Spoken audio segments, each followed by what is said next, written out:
Good morning. Um, Wonderful to be awake and to hear the birds singing this morning and chirping and just everything beginning to apparently take a bath. It's going to be again. Well, it's May 1st, right? So the flowers should be peaking. The leaves are beginning to unfurl. Blossoms are beginning to fall from the plum trees. Got to go spray that today. Make sure that make sure that I keep those clean. Um, well, maybe not today, I guess, because of the rain, but it's just wonderful to see nature begin to unfold. And I had to pull the toque out again this morning, and my mom's Afghan. I know it makes me look maybe a little elderly, but I'll take warm over um, over my appearance any day of the week. Generally speaking, if I get really cold, I drape it up like this, and so I pull it up around my head. It's interesting this morning. To be honest with you, I still wrestling with what to talk about this morning. But what came to me more than anything was the idea of being kind. Yesterday we talked to the idea of doing everything without arguing and complaining in Philippians 2, and the idea that grumbling, this muttering and murmuring, this secret debate that we have inside of ourselves, our perpetual expression of displeasure, right? We're just not pleased, and we're ouchy and agitated and grumpy and complaining, and this is occurring on our inside, and that can fester. That can cause us to um, just continue a downward spiral in regard to our thinking, in regard to our attitude, in regard to our mood, and that can't help our disposition or our treatment of others. There's this idea that somehow I can hide how I'm feeling, but eventually, if I don't deal with it, it begins to begins to emerge from me. Um, when I'm arguing with God and I don't like what He's doing, I don't like the circumstance He has me in, I don't like that He isn't speaking to me the way I want Him to, or He's not doing for me what I'd like. I let Him know that, listen, I have an opinion about this and I really want you to hear it. And I want you to give me what I want. And when we don't get it, we do. It just festers in us. And eventually that just comes out and it's reflected in nearly everything. It's almost impossible to hide. While the positive side of that is this: the reason Paul calls us to not argue and complain, having those internal agitations, those allowing ourselves to get into these almost unending debates inside of ourselves, either with ourselves or with our feelings or our circumstance, or we're complaining about somebody else or God Himself, is that it keeps us from being kind. It keeps us from being present. It keeps us from being gentle. It keeps us from looking like Jesus. It's interesting in John, the word light is used a lot. John 1:4 says, in him, Jesus, the word, was the life, and that life was the light of men. John 3:19 says that the light has come into the world, speaking of Jesus himself. John 8:12, Jesus said himself, I am the light of the world. Whoever follows me will never walk in darkness, will have the light of life.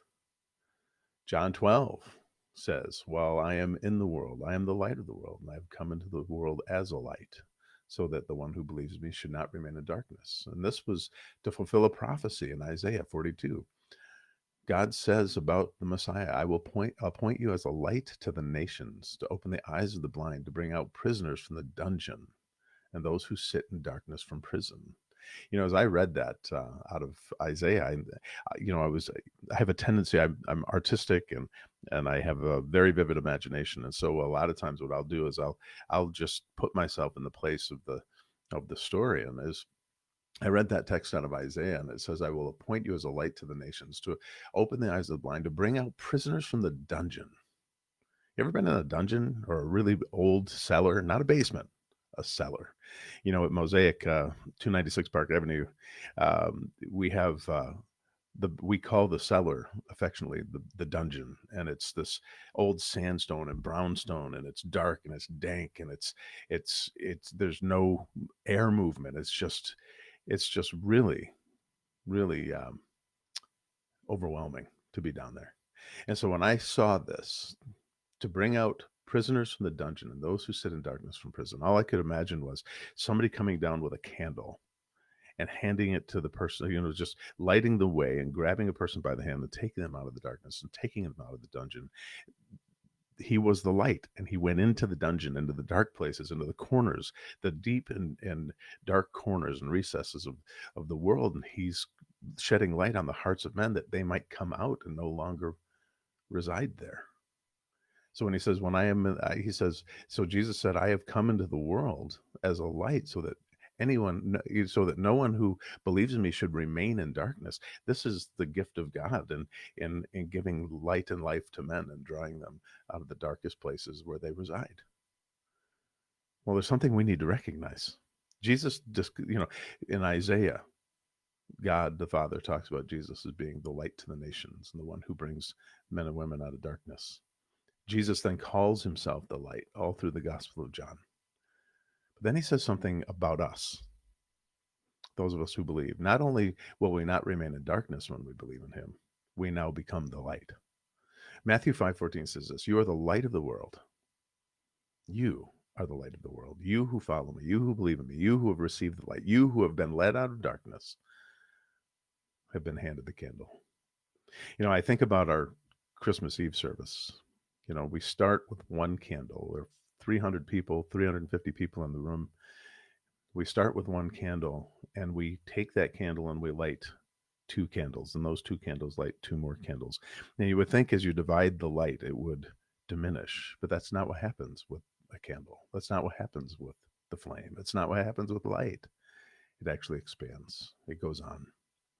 So Jesus is saying, I am the light of the world. Now you are the light of the world. As you allow me to bring you from the dark, dank corners of your world into light and life, you now become that light. He says, a town built on a hill cannot be hidden, neither do people light a lamp and put it under a basket. Instead, they set it on a stand, and it gives light to everyone in the house. In other words, we now get to be the one who follows Jesus into the dungeon and brings those out of darkness. We are the light of the world. Well, when he said, you don't light a lamp and put it under a basket, what was he saying? He was saying, live your life in such a way that displays the light that is in you, the light you are, the light that I have given you, the light I am in you, that you are with me. You are for me. I am for you. And I've set you on a task that I began and I've given you the privilege to join in. So what does he mean by putting it under a basket? Well, oddly enough, if we allow grumbling and complaining and that kind of internal argument and grumpiness and different things to go on, what it does is it actually takes the light that we are and it puts it under a shell. Why? Well, as God's children, not being able to, lacking the wisdom to see and an unwilling heart to listen, to sit and persevere and to see what it is that God would have for us, what we're doing is we're calling him into question, and it reflects in our attitude and it reflects in our lives. That when we struggle or we refuse to trust God and his promises to make all things good and therefore rejoice in every circumstance, knowing that he will make it good, how are we being any different than the world? How are we being any different than somebody who doesn't trust God at all? Now, there are times when we don't trust God. There are times we struggle to trust God. But that's not what we're talking about here. We're talking about this perpetual agitation and argument in our soul and the refusal to agree with God and to understand that he is doing something magnificent. And that magnificence isn't just for our benefit. And here's where it gets really important. That magnificence is for his benefit, for his glory. The good that he does, certainly we benefit from it. And he is good to us, and we can rejoice and enjoy that goodness. But it's not for me. It's for his glory, that he would be seen in me, and that others who are sitting in darkness would see the light. So listen. He goes on to say in Philippians 2 that we are to do everything without complaining, without arguing. This internal argument with God, this internal complaining and dissidence with God, so that we will become blameless and pure When we refuse to engage or at least endure in that argument, but in fact we ask for wisdom and we begin to see our circumstances for what God is attempting to do in us, and we allow ourselves now to rejoice in Him in the context of those circumstances, it makes us pure and blameless. All of a sudden, our countenance is different. All of a sudden, we reflect Him differently. He goes on to say this. He says, "We now look like children of God, or we are children of God, without fault in this broken generation, this lost generation, this generation sitting in the darkness." Then he goes on to say this. See, then you will shine among the stars. You will shine among them. You will shine among them like stars in the sky as you hold firmly, as you hold out, as you present, as you demonstrate and bring forward the very word of life, that Jesus is the light. He has come into the world.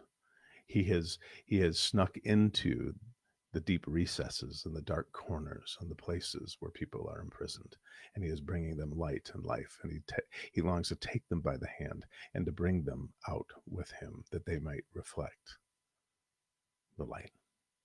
And then he hands us the candle. He says, now you go, recognizing what I have done for you, rejoicing in the mercy that I have demonstrated to you, the grace that I have given you, the life that you have in me, the forgiveness and the acceptance. Now you go. You go into the dark recesses. You go into the dark places. You go into the dank dungeon. And you take the light. You be the light. You take them by the hand. You draw them out. That's the privilege we have, being children of God. That is the privilege we have. So if we are not careful with our internal conversation, if we are not careful recognizing, asking for wisdom to be able to interpret what it is that God might be doing, we in essence take the light that we are in Christ Jesus and we put it under a bowl. And all the things that he is in us begins to be diminished and hidden. What are some of those things? We'll leave it with just this short little thing. It says, as children of God, this is Colossians 3, holy and beloved, you clothe yourselves with hearts of compassion, with kindness, with gentleness, and with patience. Bear with one another and forgive any complaint you have against someone else. Forgive as the Lord forgave you. And over all these virtues, put on love, which is the bond of perfect unity. You know, Timothy explains to us, be really careful to not be overcome by your passions, but instead flee from them. Those youthful passions, those things that rise up in us that we cannot control. And that's not just sensual passions. That's any passion that overwhelms us. And he goes on to say, in the context of taking hold of those passions and not letting them rule us, we're not to argue, but gently instruct people when they oppose us, or when our opinions don't match, or when something has deviated from the truth. We go to them and we gently instruct, we gently correct, or we allow them to gently speak into our lives to do the same. And it is clothed with these things. Either I can have this internal argument and complaining and grumbling and murmuring and muttering that just infects me and just begins to permeate me and control me, touching every cell, or I surrender that to God. I ask for wisdom to interpret, and I allow God in Jesus to allow his light to shine in me, to me, and through me, that his character would be formed and rise up, and that now, instead of the bitterness or the murmuring or the muttering or the complaining leaking out of me and keeping me from being light, now I shine like a star in the universe. As I do what? As I remember that I'm a child of God, that he has made me holy, he loves me dearly, and then I clothe myself with his character. I desire to be like him, compassionate, kind, humble, gentle, patient, forbearing, forgiving, and then loving. Over all these virtues put on love, which is the bond of perfect unity, and let the peace of Christ rule in your hearts. For to this you were called as members of one body.